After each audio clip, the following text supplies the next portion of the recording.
Bagaimana kabar kalian hari ini anak-anak? Apakah kalian sudah siap mengikuti pelajaran hari ini? Wah, sudah pada semangat nih. Anak-anak, pernahkah kalian membayangkan sebuah cerita dari benda di sekitar kita?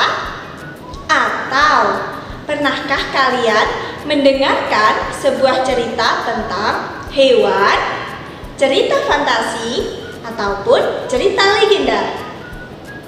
Kalau kalian pernah membaca ataupun mendengarnya, itu tandanya kalian sudah mengenal teks narasi. Nah, pada hari ini kita akan membahas teks narasi. Apakah kalian sudah tahu teks narasi?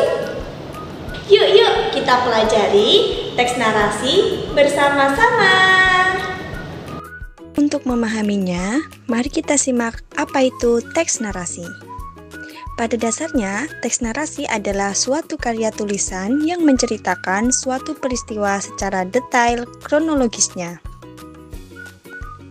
Karangan narasi ini bisa berupa kisah nyata maupun fiksi dengan membuat pembaca merasa ada di dalam cerita dan bisa mengambil pesan atau pelajaran dari ceritanya. Di dalam teks narasi juga, kita akan menemukan tokoh-tokoh, setting yang terdiri dari tempat dan waktu, konflik, dan alur cerita yang mengalir dari awal hingga akhir. Setiap teks tentu saja memiliki ciri-ciri yang membedakan dengan teks-teks lainnya. Supaya kalian lebih mudah mengenali teks narasi, simak ciri-ciri teks narasi berikut ini. Ciri-ciri teks narasi. 1. Teks narasi menceritakan kisah nyata, imajinasi, atau gabungan dari keduanya. 2. Dalam teks narasi, kronologis peristiwa atau urutan waktu disusun secara detail dan ada konflik di dalamnya. 3. Teks narasi mengandung pesan atau amanat untuk pembaca. Selanjutnya adalah jenis-jenis teks narasi. Jenis teks narasi ada 3. Yang pertama yaitu narasi informatif. Narasi informatif adalah karangan yang dibuat untuk menyampaikan sebuah informasi mengenai peristiwa atau kejadian dengan tepat. Contoh dari narasi ini adalah cerita non-fiksi tentang kejadian yang benar-benar terjadi. Yang kedua yaitu narasi artistik. Karangan narasi artistik adalah kisah atau peristiwa yang bertujuan untuk memberikan pengalaman menarik pada pembacanya. Contohnya adalah cerita fiksi yang menggunakan banyak kata kiasan. Yang ketiga yaitu narasi sugestif. Narasi sugestif adalah cerita yang menceritakan kisah dengan maksud terselubung pada pembaca. Contoh, teks ini adalah cerita dengan pesan moral tertentu. Nah, kemudian kita masuk ke bagian struktur teks narasi. Dalam teks narasi, ada 4 struktur. Yang pertama adalah orientasi, merupakan bagian awal dari suatu cerita yang berisi pengenalan tokoh, latar, baik latar tempat, waktu, ataupun suasana, serta pengenalan unsur-unsur lainnya yang disajikan pada awal cerita. Kemudian ada struktur komplikasi. Komplikasi merupakan permasalahan antara satu tokoh dengan tokoh lainnya. Komplikasi juga disebut sebagai konflik yang membangun suatu cerita. Kemudian ada struktur resolusi.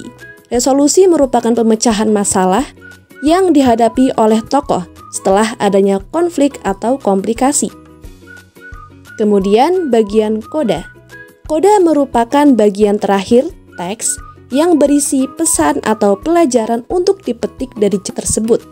Pembaca mengenal bagian koda sebagai ending atau akhir sebuah cerita. Perlu diketahui bahwa bagian koda tidak wajib ada dalam sebuah teks narasi. Stop! Apakah kalian sudah paham dengan materi tadi? Tadi kita sudah belajar mengenai pengertian, jenis, ciri-ciri, dan juga struktur dari teks narasi. Kalau kalian sudah mulai memahaminya, mari kita masuk ke sesi bermain. Nah, Bu Guru akan memberikan waktu kalian 10 detik untuk kalian menjawab pertanyaan berikut ini. Yuk, langsung saja kita masuk ke pertanyaan pertama.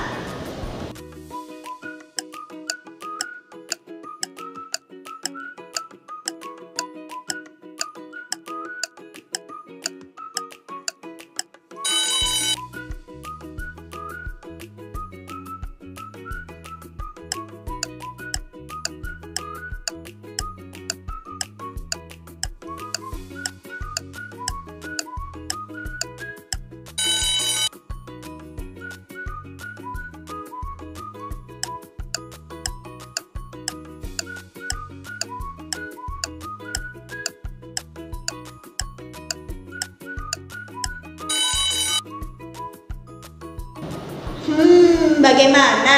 Apakah kalian menjawab semua pertanyaan dengan benar atau ada yang salah? Kalau kalian menjawab semua pertanyaan dengan benar, artinya kalian sudah mulai memahami materi tentang teks narasi. Oke, itu dia anak-anak pemaparan tentang materi teks narasi kali ini. Selanjutnya, untuk menguji pemahaman kalian, Bu Guru akan memberikan sebuah tugas. Apa tugas itu? Nah, langsung saja. Tugasnya adalah kalian membuat sebuah teks narasi. Itulah materi kita kali ini. Ibu berharap kalian bisa memahami dengan baik apa itu teks narasi. Oke, sampai jumpa di pertemuan selanjutnya anak-anak. Semangat belajar selalu!